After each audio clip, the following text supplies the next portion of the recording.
start off, since we didn't have enough just simply doing things with program, we will do programs manipulating programs. And we will start off with Samantha working about embedded DSLs. Thank you for the introduction. Yes, my name is Sam. I'm from the University of Bristol. Let's get started. So our work allows for the embedding of languages with advanced semantics and binders. Let's unpack what this all means. So embedding is a popular technique where you create a language as a library within another host language. And this saves implementation effort and it allows your guest language to access host language features. Binders, these are constructs that close over or bind variables, such as let or lambda, and they're useful for increasing the expressivity of your language. Advanced semantics, I think I'm going to need another slide for that one. So we haven't quite formally pinned down what we mean by advanced semantics yet, as that's future work, but I thought I'd give you some intuition as to what we mean by that term. So advanced semantics are ones that revolve around open expressions, in particular, those where variables and binders are central to their meaning, but this meaning cannot be encoded as normal function semantics. For example, invertible computation. So here you'll have an open expression like sucx, and it can either be run forwards or backwards. So going forward, you take variable assignments to results, and going backward, you will take results and return variable assignments. So this Haskell data type represents these invertible semantics, in particular for a term of result type R under environment env, and encapsulates the forward and backward directions as functions. So the forward direction takes the free variable assignments to produce a result, and if sucx had this type and we wanted to run it forwards, it might look something like this. So the backward direction takes a type environment which contains the types of the free variables and a result, and it uses these to try work out the values of the free variables. So we might run sucx backward like this. Now, if the type environment contains a variable that is not mentioned in the term, like this, we've got no way of working out what its value is. So this is why the backward direction returns an environment of maybe variable assignments. Now, these semantics are only interesting for open expressions. It's either the free variables that we're providing to return a result, or it's the free variables that we want to work out the value of. So other examples of advanced semantics include incremental computation and other bidirectional domains such as lenses. In fact, these two domains are where we have our two case studies. So in incremental programming, we unembed the cache transfer style of the incremental lambda calculus. And this allows for the incrementalization of functional programs. In bidirectional programming, we have unembedded the higher order lens language, Hobbit. And this is actually the first embedding of a bidirectional language with binders. We also suspect that a few other domains fall into this category. And we've got all the buzzwords here. So we've got automatic differentiation, probabilistic programming, and quantum computing. So now we know what this all means, let's get to it and do it. So if we were to add a binder, such as lambda, to our language, we could do this from scratch using De Broglie indices, a first-order representation. So with this method, binders are implemented as a keyword, and they are linked to their bound variables using indices. While this is clear in its operation and implementation, users don't really like working with indices. They much prefer to work with names. So this is why people normally instead use higher order abstract syntax, or HOAS. So HOAS reuses host binders by encoding guest language functions as host functions. So for example, this guest binder, which I've highlighted in yellow and underlined, would be implemented as this higher order function. And this allows guest language expressions to be written using host binders. So I've highlighted the host binders in cyan and bold. So due to its popularity, there are loads of variants of HOAS, and they each offer a different development. But for the sake of this presentation, we don't need to worry about them because they all share the same key features that are of interest to us. So these two approaches are each good at different things. HOAS has the advantage that it's really easy to use and it has those lovely expressive names that we really like. But the explicit representation of the environment from the De Broglie indices allows for operations that HOAS cannot support. And that's the heart of the issue. HOAS isn't always sufficient for supporting languages with advanced semantics. So for example, let's say I wanted to count the number of free variables in a guessed expression. So maybe I'm defining the function freevars that will take a guessed expression and return how many free variables there are in it, just like this example. So it's not clear at all how I'm going to do this with HOAS syntax. Because my guessed binders have been implemented as host functions, I can't inspect them. The only thing I can do with a function is apply it.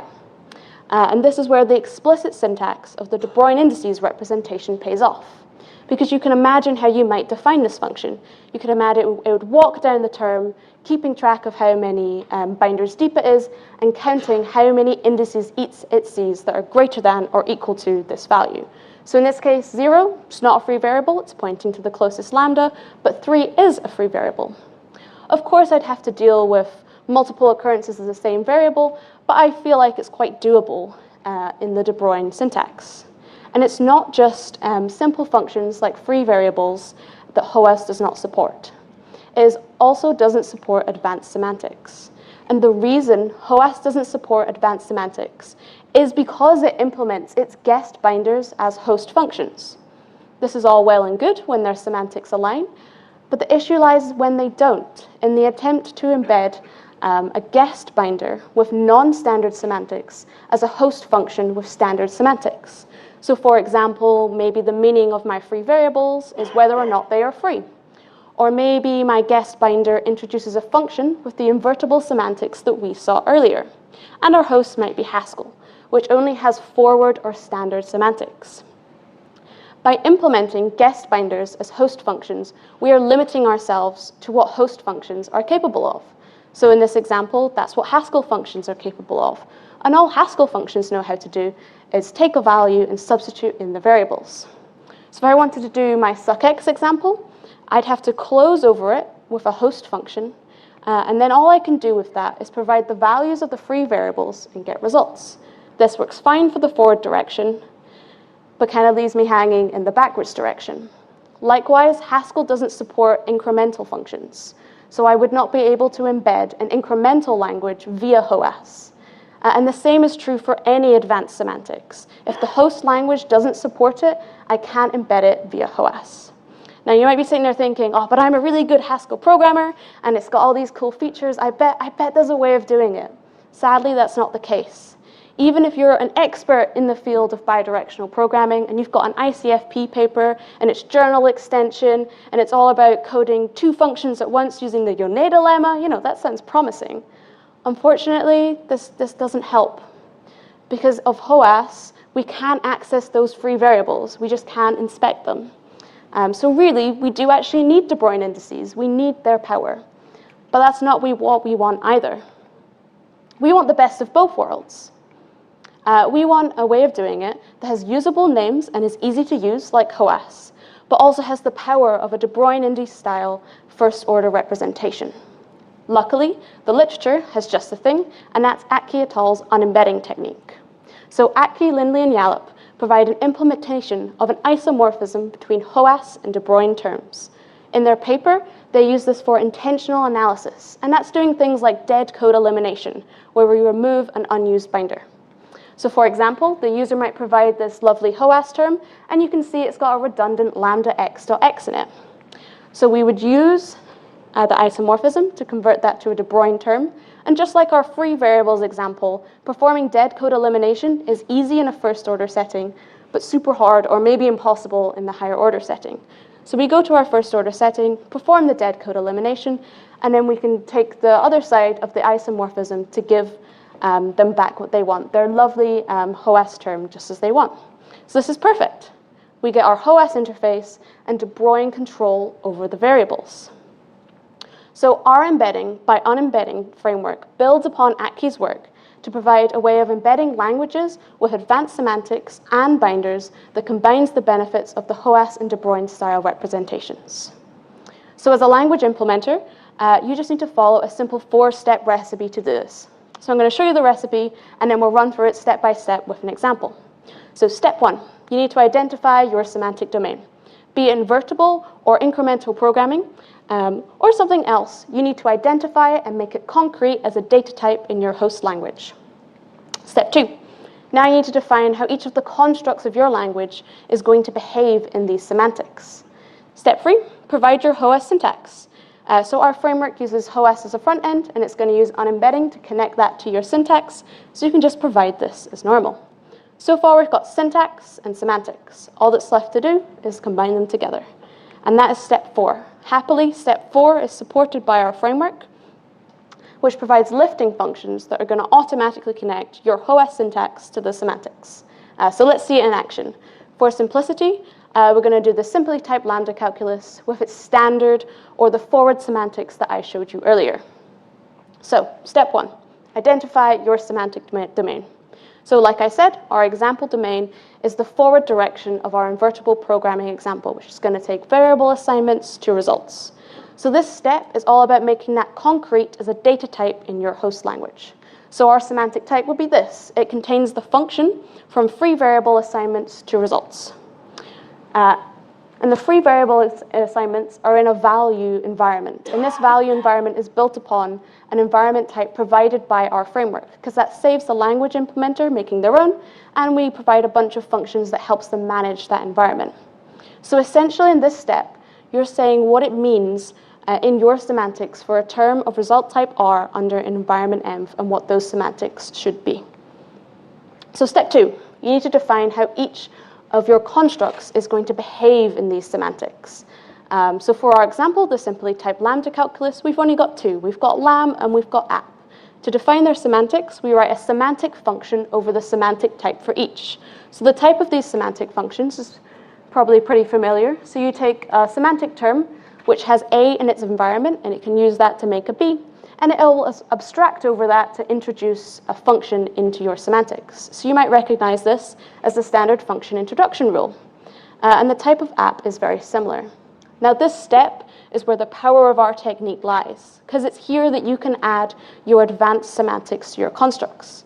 But of course, for the simply typed lambda calculus and its normal semantics, there's nothing interesting going on. So let's take a slight detour to see something more interesting.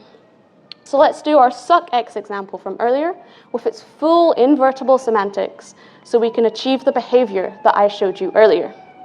From a user's perspective, writing this function is pretty straightforward. So the semantics of suck is going to take a term which represents x, and we need to make a term that represents suckx. So in other words, we get a forward and backward functions that knows how to work on x, and we need to make them work on suckx. So for the forward direction, we just use the existing function to get x, and we add 1 to that to get the meaning of suckx. The backward direction does the opposite. So it has a function that knows how to deal with x. So what we do is we take the result, decrease that by 1, and use the existing function. And if we run the whole recipe on this, we get the desired behavior that we wanted. And you'll notice that we're using this run open function. And that is provided by our framework. And that uses unembedding to connect the HOAS syntax to your semantics. So it extracts the semantic type from the HOAS. And you can also see our environment type in action here. And there we have it. We really can have advanced semantics attached. So let's return to the simply typed lambda calculus and see the rest of the recipe. So far, with the first 2 steps, you can think of yourself as having created a shallowly embedded version of your language with an explicit environment giving you the full expressivity of a De Bruyne-style first-order representation where you need it, but with the support of the framework freeing you from having to make a full first-order representation and making sure that you can still connect to the HOAS front end. So step 3, that is providing your HOAS syntax. So like I said, we're going to use unembedding to connect the syntax, the semantics you just made to the syntax, so you can just make this as normal. For my front end, I've chosen the tagless final variant of HOAS. So that is where we define syntax as a type class and each construct as a method of that type class. I've chosen this one in particular because it's extensible in both syntax and semantics, and embedding by unembedding preserves those benefits. So for example, I could add a new construct by just adding a new method, or I could have a new type class with other methods in it. And because we've kept expra abstract, we can have multiple interpretations of these type class. And embedding by unembedding preserves all these wonderful benefits. So at this point, we've got the semantic backend, which dictates the behavior of our language in our desired domain. And we've got our lovely, friendly, user-friendly interface. And now we just need to connect them via unembedding. So this step is supported by our framework, meaning that all the implementer has to do is make their semantic type an instance of the syntactic class. So they do this by wrapping their semantic type in the env type wrapper and choosing the appropriate lifting functions. So we provide a family of lifting functions to make this connection quite smooth. So the first order, or first FO lifting functions, are for constructs like app that do not bind variables. Because app only has 2 arguments, we're using FO2 in this case. And then our second order, or SO lifting function, that is for binding constructs like lambda. So this takes an extra argument which represents the arity of each of lambda's arguments, because they themselves can now have arguments. So connecting these advanced semantics to this HOAS syntax is what has been made possible by our framework, especially with the env wrapper type and the lifting functions. So more details on them in a minute. And voila, we have successfully unembedded our language. So while this process was a little bit more involved than just embedding a normal language, we've tried to make these steps things that you would be doing anyway and provided as much support as possible in the framework. So our goal was to minimize the extra effort and make it a worthwhile price to pay for the ability to embed languages with advanced semantics and binders. There are, of course, some details that I skimmed over. So we put some constraints on the semantic type, and I'm sure you all want to know how the env type wrapper and lifting functions work. So let's take a look at those now. So in order for our framework to manage the environments for the language designer and perform the unembedding, we ask that the semantic type support 2 things: the ability to reference a variable in scope, aka the standard var rule, and weakening. And to make this as easy as possible for the language implementer, we've packaged this up into the variables type class. So for our semantic type from earlier, it would need this instance. So what var is doing, it's unpacking the first element from the environment. And what weaken is doing is it's taking a bigger environment, but just ignoring the first parameter and using the rest of the environment. So you might be wondering why we're only focusing on weakening and not other manipulations like exchange or contraction. Well, that's because unembedding, the technique, it only uses weakening. And we didn't want to burden the language designer with things that we don't need. So we want to make it as simple as possible. So earlier, to achieve the connection between the HOAS syntax and our desired semantics, we used the env type wrapper and the lifting functions. So env is short for environment index, and that's because its purpose is to abstract over the environment type parameter of the advanced semantics, so it can be an instance of the HOAS. So this is done by indexing the semantic type by an environment. Please note this is just a slight generalization of what they actually already do in the unembedding paper. Now the lifting functions, they're not quite as magical as they seem. All they're doing is doing the tedious management of environments for the language implementer. So I'm not going to show you how they're defined because we made them a little bit magical to make them super useful, but they do follow a similar pattern. So in the first order case, all you're doing with the environment is just passing it down. There's nothing too interesting happening. The only thing that affects how this function is defined is how many arguments the construct has. So that's why we've got our lift FON functions to avoid this routine. The second order case is a little bit more involved because we've got some binders and we need to do some re-indexing.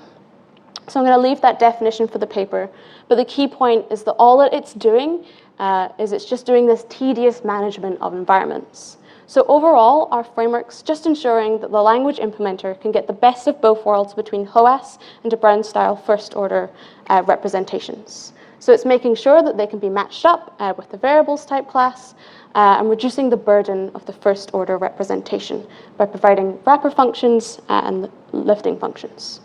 So as I mentioned earlier, our paper features 2 substantial case studies of using this framework.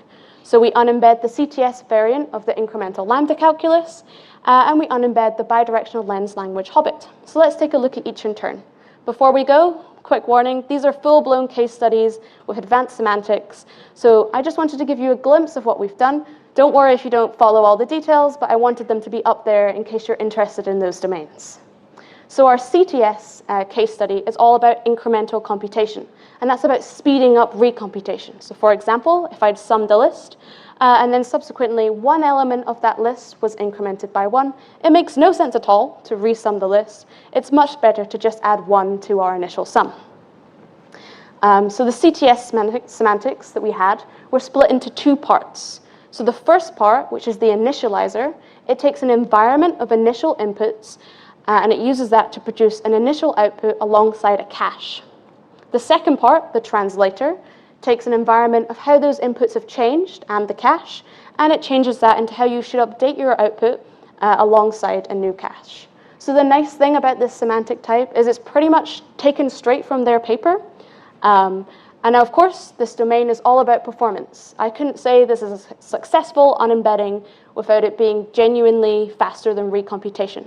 So we reran an experiment from the CTS paper to make sure that that was the case. The conclusion was that unembedding does have some overheads, and it does actually make it slower than recomputation, but those can be optimized away, and we did that using template Haskell. So our other case study, the higher order lens language Hobbit, is all about lenses. And lenses are a way of interfacing with a big structure. So you can either extract a smaller view V from a bigger structure S using get, or you can update your bigger structure with regards to an updated view. So the semantic type we chose for Hobbit realizes the idea of an open expression in a lens. So it takes a type environment of the types of the free variables, and then has a lens between the result types and the free variable assignments. And if we execute the embedding by unembedding recipe on this, we get the first embedding of a bidirectional language with binders. And in this case, the binders are particularly interesting because they allow for bidirectional case analysis. So please look at the paper for more details on that. But this is not the end of the story. As I mentioned earlier, there are more domains that we want to apply this technique to. And we'd also love to try it in a linear setting, because this would allow us to unembed Sparkle, a language for partially invertible computation. We're also interested in the categorical semantics of what languages this could be applied to. So we suspect the idea of unembedding is to interpret the HOAS terms as a pre-sheaf, where C is the semantic domain. And I'd love to chat with you in the break if you're interested in any of these directions. So embedding by unembedding is a framework for embedding languages with advanced semantics and binders. It overcomes the limitations of HOAS by building upon Atke et al.'s unembedding. This is joint work with my collaborators, and we'd be happy to chat with you about this further. I'll now take your questions. Thank you for listening.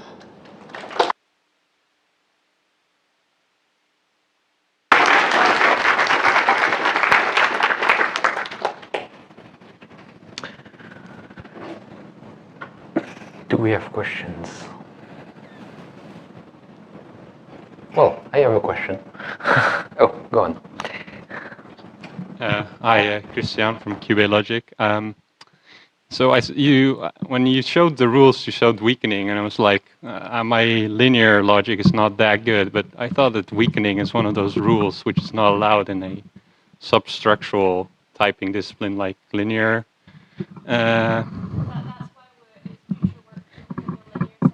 Right. Moment, and it's really quite fiddly, but we hope that we can get something worked out.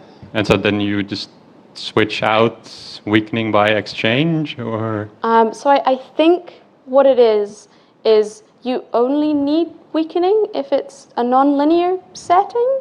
So you might not need it if it's. Okay. This is all spec. That's what I don't know. I'm exploring it at the moment. All right. Okay. Thanks. I have a small question. Two questions actually. The first one is, what kind of complex binders could you support? And what I'm getting at is things that are supported by Autosubst, for example, which supports Autosubst. Autosubst? So it's a Coq library that supports binders that are more complicated, like parallel binders or several kind of environment at the same time that can communicate these kind of things. So have you looked at these kind of things? We have not. So far the binders we have is we've got let that can do sharing, and we've got the sort of bidirectional case analysis side. Okay. But as part of the future work, I'm just currently looking at doing other more exciting ones. Okay. Thanks for the talk. I'm kind of interested in like how does this library compare to other binding techniques such as locally nameless, where you have named representations for free variables, but you have de Bruijn indices for bound variables. So is there like any connection between the two or any trade-off? I think I've only looked at that once. So I'm not sure, but I could have a look. Okay, thank you. I have another question. What do you need in your host language for your framework? And in particular, like if I wanted to do some embeddings like this in OCaml, let's say. So this will fully transfer to something like OCaml. So what exactly do you need? I saw your universal quantification. Yeah. I think you just need someone to go and implement it. Fair enough. Okay. Python. Ooh. You might not find someone to implement that. That's fair.